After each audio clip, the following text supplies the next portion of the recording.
د 1988 کال د دسمبر په 20مه یو ځوان هلک او نجلۍ د خپل لومړي ملاقات لپاره د موټر په منځ کې ووتل.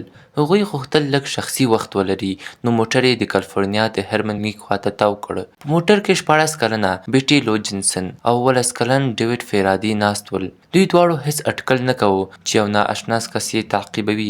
کله چې هغوی د جهیل تر څنګ ودرېدل، یو بل موټر د دوی تر شا ودرېد. په هغه کې ناست سړي ډیوډ او بیټي ته وویل چې له موټره ښکته شئ. کله چې هغوی ونه منله، سړي د هغوی د موټر پر شا ټایر باندې ډز وکړ څو ویې ډار کړي. د ویرې نه لړزېدلي ډیوډ او نجلۍ له موټره راووت او منډه یې کړه، خو هماغه سړي دواړو په ډزو وویشتل. ډیوډ په سر لګېدلی و او نجلۍ ته یې په شا 15 مرمۍ ورننویستلې وې. له دې وروسته بریدګر په بیړه له صحنې وتښتېد. دا ویرونکې پیښه د یو بدنام قاتل د لټون پیل و. هو، خبره د زودیاک قاتل ده.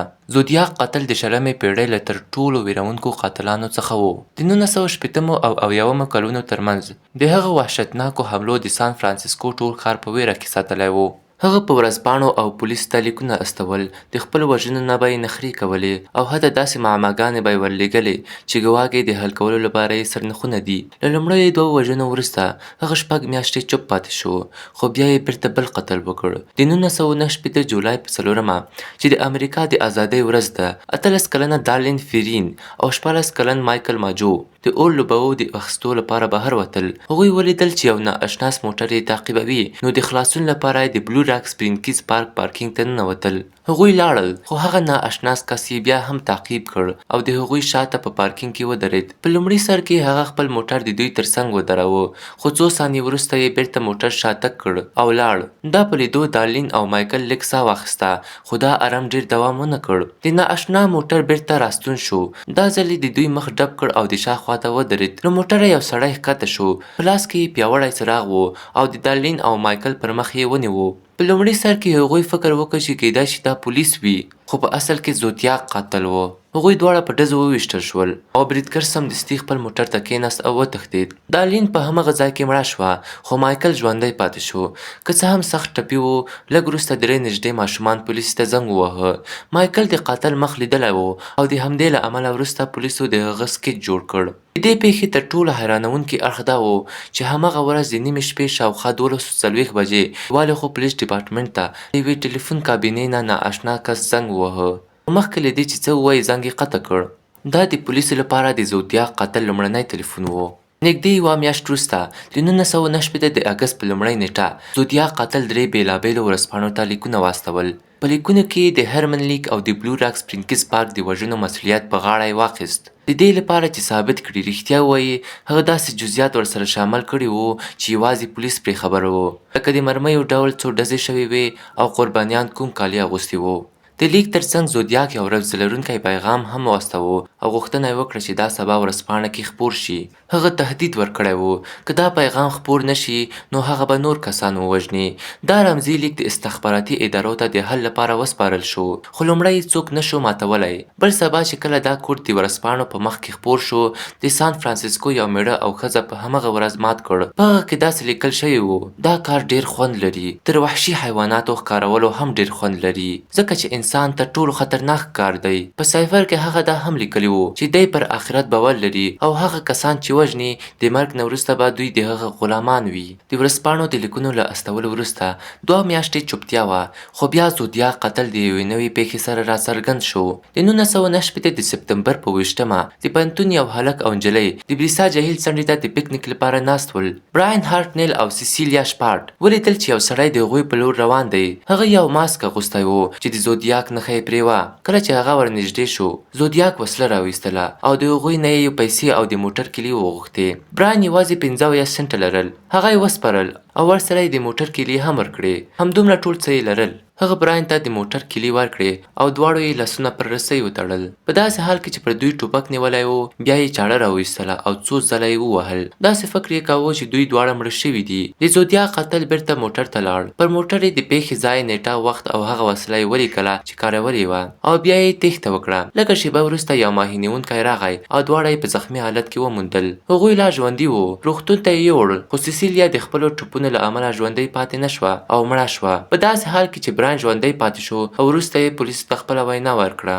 هغه ټول جزئیات ورکړل لکه څنګه چې په خپله تېره وژنه کې کړي وو. زودیاک په همدې شپه د ماښام 7:04 پولیسو ته زنګ وواهه او د وژنې په اړه یې ټول څه وویل. لومړی هغه یوازې ځوان جوړهګانې په نښه کولې. دویم د هغه بریدونه اکثر د اونۍ په پای یا د رخصتۍ پر مهال کېدل.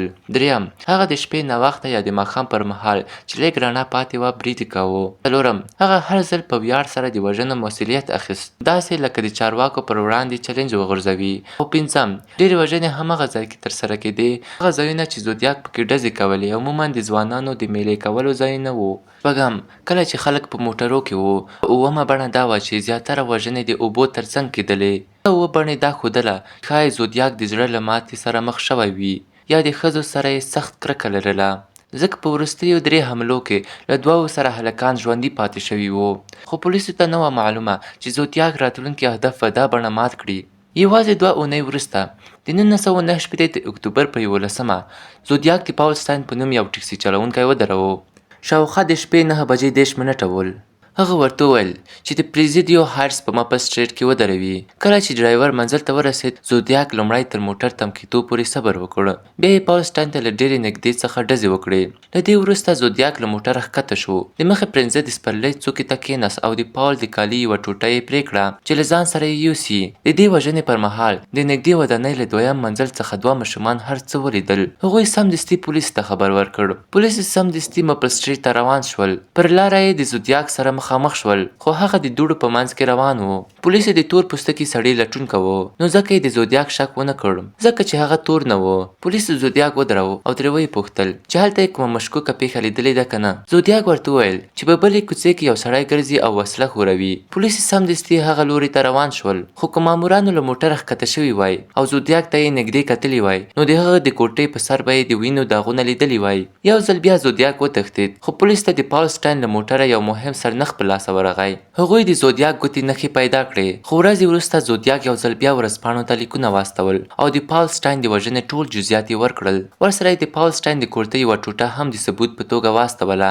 دا ځل یې تهدید ورکړی و چې پر یوه ښوونیز بس به برید وکړي. د دې تهدید له امله ټوله سیمه د ویرې لاندې راغله او پولیسو څو اونۍ ټول ښوونیز بسونه څارل خو هېڅکله پر کوم بس برید ونه شو. وروسته د هغو ماشومانو په مرسته چې زودیاک یې په خپلو سترګو لیدلی و د هغه یو نوی انځور جوړ شو او ټولو ټکسي چلوونکو ته وښودل شو. زودیاک ویره خپره کړه خو دا ځل یې یوه نوې طریقه خپله کړه. د ټکسي ډرایور له وژنې 10 ورځې وروسته د 1989 د اکتوبر په 22مه زودیاک د اوکلینډ پولیسو ته زنګ وواهه او ویې ویل چې غواړي د هغه وخت له مشهور وکیل میولین بیلي سره د ټلویزیوني په خپرونه کې خبرې وکړي. دا د چینل 2 بجې خپرونه وه چې هغه ورځ تر ټاکلي وخت مخکې پیل شوې وه. لږ وخت وروسته زودیاک زنګ وواهه خو ژر یې تلیفون قطع کړ. کله چې دویم ځل یې زنګ وواهه خبرې اوږدې شوې. په دې ټلیفون کې زودیاک خپل نوم سام معرفي کړ. د خپرونې پر مهال هغه 15 ځله زنګ وواهه. په دغه زنګونو کې یوازې 12 د خپرونې پر مهال ترسره شول. وکیل ځینې پوښتنې وکړې خو سام تل مبهم ځوابونه ورکول. وروسته څرګنده شوه چې دا زنګونه اصلا د زودیاک نه وو. هغه کسانو چې د زودیاک اصلي غږ یې اورېدلی و ویل چې دا غږ د هغه نه دی. پلټونه وښوده چې دغه زنګونه د ناپا ایالت په رواني روغتون کې د یو ناروغ لخوا شوي وو. څو اونۍ وروسته ورځپاڼو ته بیا 2 نور خطونه ورسېدل چې ګواکې د زودیاک لخوا لیکل شوي وي. په دغو خطونو کې یو داسې رمزي کوډ هم و چې بیرته یې په ورځپاڼو کې خپور شو. هغه کوډ چې لومړنی خپور شوی و کوم چې هماغه ورځ حل شوی و خو دا نوی کوډ ډېر سخت و. نږدې 15 کاله هېڅوک ونه توانېدل چې هغه مات کړي. بیا څو کاله وړاندې په 2020 کې 3 کوډ ماتونکي د کمپیوټري پروګرامونو په مرسته وتوانېدل چې دا کوډ حل کړي. په دې کوډ کې زودیاک د خپل ځان په اړه هېڅ کومه مهمه خبره نه وه کړې او نه یې کومه مهمه نښه ورکړې وه. یوازې دومره یې ویلي وو چې د ټلویزیون په خپرونه کې زنګ وهونکی هغه نه و خو هغه خط چې له کوډ سره یو ځای یوې ورځپاڼې ته استولی و پولیسو ته یې یوه اشاره ورکړې وه. هغه لیکلي وو چې یو بام یې جوړ کړی او په خپل زیرزمیني کې یې ایښی دی. د ټولو خبرو څخه یوازې دا ټکی مهم و. که دا خبره رښتیا وای نو معنا یې دا وه چې زودیاک په اپارتمان کې نه بلکې په داسې کور کې اوسېده چې زیرزمیني لري. په هغه وخت کې د بې اریا په سیمه کې زیرزمیني ډېر عام نه وه نو ښایي زودیاک په دې سیمه کې نه اوسېده. د زیرزمیني یادونه کول کېدای شي د هغه یوه تېروتنه وي. د دغو خطونو له تېرېدو 15 میاشتې وروسته د 1970 د مارچ په 22مه زودیاک هڅه وکړه چې یوې ښځې کاتلین جانس 132 پولیس لویې لارې پر سر تښتونه وکړي. خو د کاتلین بخت ښه و، هغه وتښتېده. کله چې پولیسو هغې ته د زودیاک انځور وښود، هغې سمدستي هغه وپېژند. د راتلونکو 4 کلونو لپاره زودیاک بیا خطونه او کوډونه استول. ځینې وختونه یې د وژنو کیسې کولې او کله ناکله یې د فلمونو په اړه تبصرې کولې. په یوه خط کې د یو بام ځای هم ورکړ، خو کله چې پولیس ورغلل هلته هیڅ بام نه و او هیڅ چاودنه ونه شوه.